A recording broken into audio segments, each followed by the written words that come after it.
Hello students, welcome back, and today we will learn about literary theory and literary criticism. So again we will learn about the word criticism. The term criticism is often understood to be the act of finding fault, censure, disapproval, act of criticizing, especially adversely. But the term criticism, as it is used in this course, signifies the act of interpreting, analyzing, and making judgments of individual and comparative worth of works of art such as literature. So basically, there is a critical comment on a review, on article, essay, etc., expressing such analysis and judgment and the art principle or methods of a critic or critics.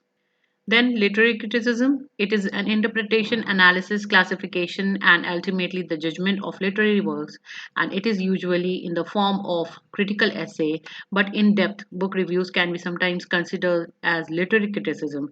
Criticism may examine a particular literary work or may look at an author's writing as a whole.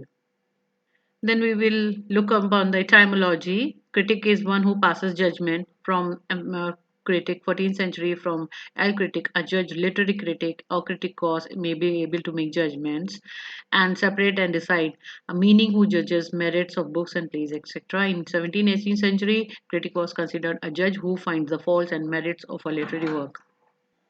Then let's discuss about literary critic. It is not someone who merely evaluates the worth or quality of a piece of literature, but rather is someone who argues on the behalf of an interpretation or understanding of a particular meaning of literary text. The task of critic is to explain and attempt to reach a critical understanding of what text means in terms of their aesthetic as well as social, political, and cultural statements and suggestions. Critic does not more than simply discuss or evaluate the importance of literary text. Rather, critics seek to reach the logical and reasonable understanding of not only what a text author intends for it mean, but also what is different cultures and ideologies render it capable of meaning. Then the theory is a basic literary theory. Very basic way of thinking about is that these ideas act as different lenses critics use to view and talk about art, literature, and even culture. Those different lenses allow critics to consider work of art based on certain assumptions within the school of theory, and the different lenses allow a critic to focus on a particular aspect of a work they consider important. So, the modern literary criticism is often informed by literary theory, which is the philosophical discussion of its method and goal. Like, if critic is working with certain Marxist theory, he might focus on how the character in the story interact based on their economic situation.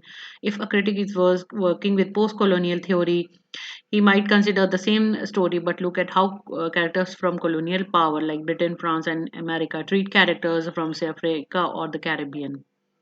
So, literary theory proposes particular systematic approaches to text, literary text that impose a particular line of intellectual reasoning to it. For example, a psychoanalytic literary theorist might take a psychological theory of Sigmund Freud or Carl Jung and seek to reach a critical understanding of novels such as Ernest Hemingway is from for whom the world tolls. So the difference between the criticism versus theory, the criticism is the practice of interpreting and writing about literature as the latter in term strive to make sense of the world, and theory is the study of principle which inform how critics make sense of literary work. So there are many different approaches we can take to critical analysis. Literary theory provide a framework for our discussion of a text. So these are some related terms like critical analysis is in an in-depth examination of some aspect of the literary work. You may examine any elements of a text, character development, conflicts, and narrative point of view, etc., like book review or literary review. So it depends upon the question arises from the critic's mind and the evaluation they thought to be to put into the work about the analysis of different types of work.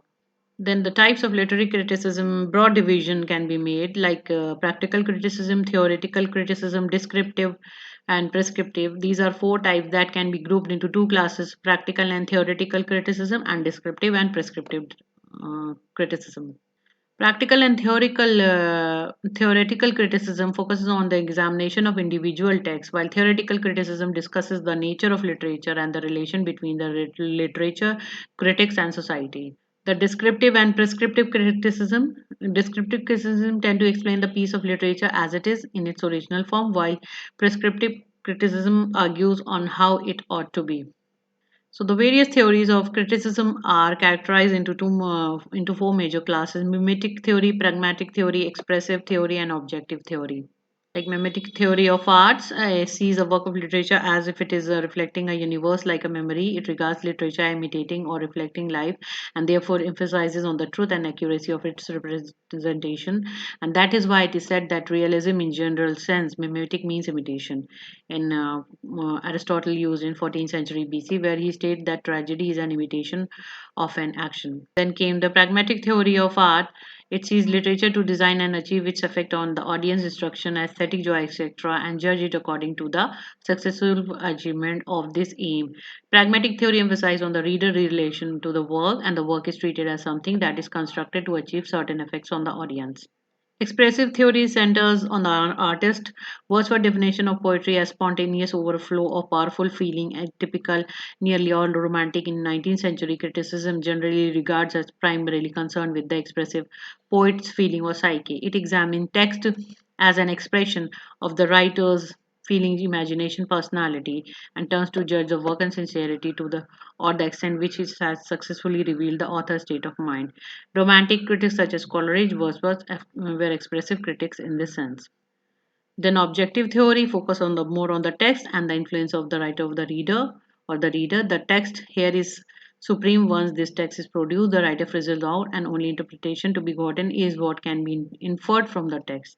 The direct message with the text itself has which has to be inferred within the text. To them, there is no correspondence between the universe and the work, and we cannot know the true nature either of the audience or the author. This is the diagrammatical representation of four theory work of literature: mimetic universe world, expressive author and artist, audience, pragmatic audience, and pragmatic theory, and text is objective theory. Then there are some approaches: traditional approaches, historical biographical approach, moral and philosophical approach, modern approach, depends on formalism and new criticism, psychoanalytical feminism, and Marxism. Historical and biographical views literature as a reflection of an author's life and times, and it is necessary to know about the authors and the political, economic, and sociological context of his time in order to truly understand his work. So there are some advantages also. Work well for some of obvious political biographical in nature. And disadvantage intentional fallacy tend to reduce art at the level of biography and make it relative to the times rather than universal. So this is the checklist of historical critical questions. Like this may be asked as on the viewpoint of historical viewpoint. This is the list of the work which can be asked in context of the writing and the written work. And this is the checklist of biographical critical questions like influences, movement, ideas, events, and evident of writer's life, and actual phases and actual events, possibly events and differences between actual events and literary transformation in the poem. What does the author reveal in the work? Then came moral and philosophical approach, assert then the larger purpose of literature is to teach morality and to prove philosophical issues. Author intend to instruct the audience in some way. Advantages are useful for work which do present an obvious moral philosophy, useful when considering theme of work, does not view literature as work of art, are isolated from more moral implication, and recognize that literature can affect readers and message of work is important. Disadvantages of moral and philosophical. It is such an approach to be too judgmental. Some believe literature should be judged primarily, if not solely, on its artistic merit, not its moral or philosophical content. This is the checklist of moral and didactic critical question. Enduring truth is revealed in the theme, and how are the actions of the protagonist rewarded and the actions of antagonist punished. So these are the basic approaches of literary theory, and the question arises in the viewpoint of various literary theories and on the work of various writers and on a critical way. So I hope you understand the main points, exact main points of literary theory and how literary theory works.